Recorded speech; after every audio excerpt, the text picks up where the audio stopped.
Hello दोस्तों, क्या हाल है आप सबके। आज फिर हम एक जापान की सत्य घटना लेकर आए हैं। यह कहानी में दो किरदार हैं। एक का नाम है लिंडसे हुकर। यह यूके में पढ़ी लिखी थी। इसने ग्रेजुएशन की हुई थी और यह मार्शल आर्ट की एक्सपर्ट भी थी।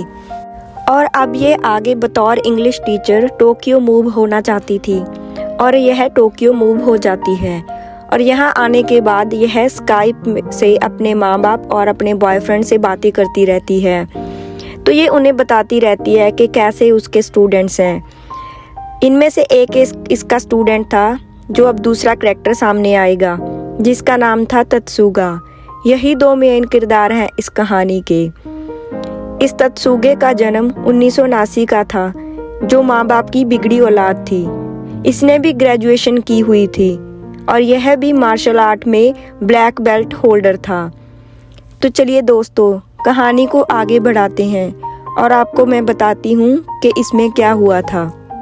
एक दिन लिंडसे ट्रेन में जा रही थी और यह उसके पास जाकर कहता है, मैं आपका स्टूडेंट हूँ, आपने पहचाना मुझे? तो वह कहती है, नहीं, मैं नहीं पहचानती तुम्हें। तो उससे कहता है कि मुझे एक्स्ट्रा क्लास चाहिए। तो लड़की ने मना कर दिया कि मैं एक्स्ट्रा क्लासेस नहीं देती, पर यह जिद पर अड़ गया, तुम्हें देनी ही पड़ेंगी एक्स्ट्रा क्लासेस।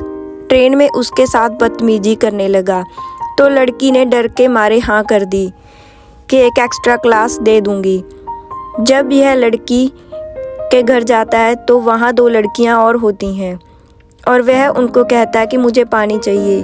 तो वहाँ बैठकर यह एक ड्राइंग बनाता है उस लड़की की। उस पर अपनी स्काइप आईडी, ईमेल आईडी सब कुछ लिख कर रख जाता है।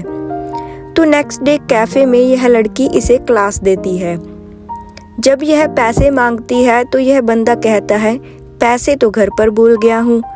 तो इस लड़की को पैसों की ज़रूरत होती है, तो उसने कहा, चलो मैं तुम्हारे घर चलती हूँ। तो वह टैक्सी वाले को कहती है, आप 5 मिनट रुकें, मैं अभी पैसे लेकर वापस आती हूँ। तो टैक्सी वाले ने 5 मिनट, 10 मिनट, 1 घंटा वेट किया और फिर चला गया। शाम हो जाती है, लड़की अपार्टमेंट से बाहर नहीं आती। तो जो लड़कियां इसके साथ रहती हैं उन्हें अब टेंशन होने लगती है, तो वह पुलिस को कंप्लेंट करती है, पर पुलिस इसे इतना सीरियस नहीं लेती। तो एक दिन बीत जाता है तो पीछे से इसके माँ बाप कॉल्स करते हैं। तो लड़कियां फिर से पुलिस के पास जाती हैं। तो अब पुलिस सीरियस लेती है और देखते हैं तो पुलिस वाले सीसीटीवी में उस लड़के की वीडियो आती है, परंतु वह कंफर्म नहीं होता कि इसने ही कुछ किया होगा। तो पुलिस वालों की नज़र उस ड्राइंग पर पड़ती है जो इसने बनाई थी। उसमें वह आईडीज़ थी जिसके ऊपर उसके घर का एड्रेस भी था। घर पर जाकर देखते हैं तो घर का दरवाज़ा बंद होता है और आस पड़ोस से पूछताछ करते हैं तो पता चलता है कि परसों घर में बहुत ही आवाज़ें आ रही थी, बहुत कुछ हुआ था इस घर में। तब वह शीशे में देखते हैं कि घर में कुछ ठीक नहीं लग रहा। तो पुलिस वाले और पुलिस वालों को बुलाते हैं, परंतु यह लड़का किसी तरह भागने में कामयाब हो जाता है। अब पुलिस वाले अंदर जाते हैं तो देखते हैं सब कुछ बिखरा होता है और तो और बाथ टब भी वहाँ पर नहीं होता।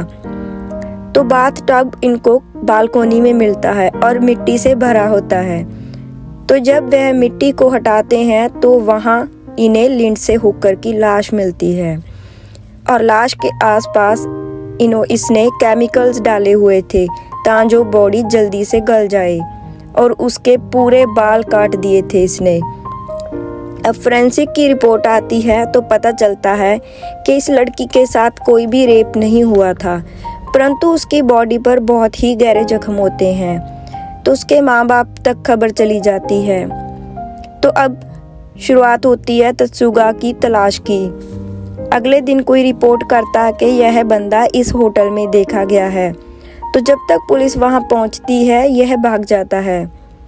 तब पुलिस ने ऐलान किया कि अगर कोई इसकी जानकारी देगा तो 6 लाख का इनाम दिया जाएगा, परंतु समय बीतता जाता है, इसकी कोई जानकारी नहीं मिलती। अब पुलिस वालों ने इनाम को बढ़ा के 60 लाख कर दिया।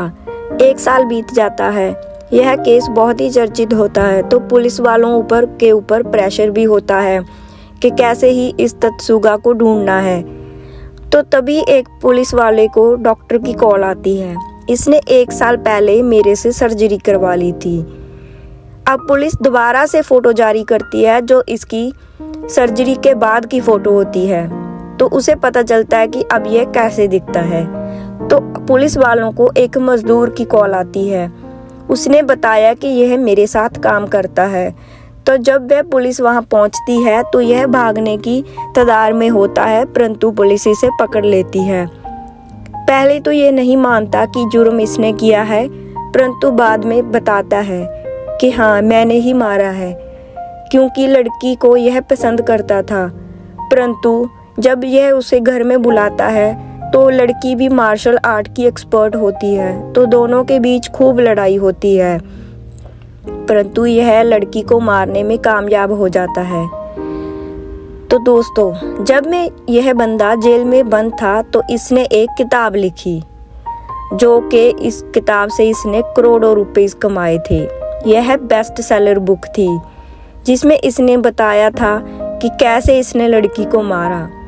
तो इसने लड़की के माँ बाप से माफ़ी भी मांगी, उनको बोला भी कि आप यह सब पैसा ले लो मुझसे, परंतु मुझे छोड़ दो। आखिर जनवरी 2011 में इसको उम्र कैद हुई। जी दोस्तों, इसको फांसी नहीं हुई क्योंकि इसकी उम्र केवल 32 साल थी। तो कोर्ट ने इसे सिर्फ उम्र कैद की सज़ा दी, क्योंकि यह दिमाग से बीमार था, इसलिए इसने ऐसा जुर्म किया। इस बंदे को फांसी होनी चाहिए थी। धन्यवाद दोस्तों। और एक कहानी के लिए हमारे चैनल को सब्सक्राइब करें, लाइक करें और शेयर करें। Thank you so much.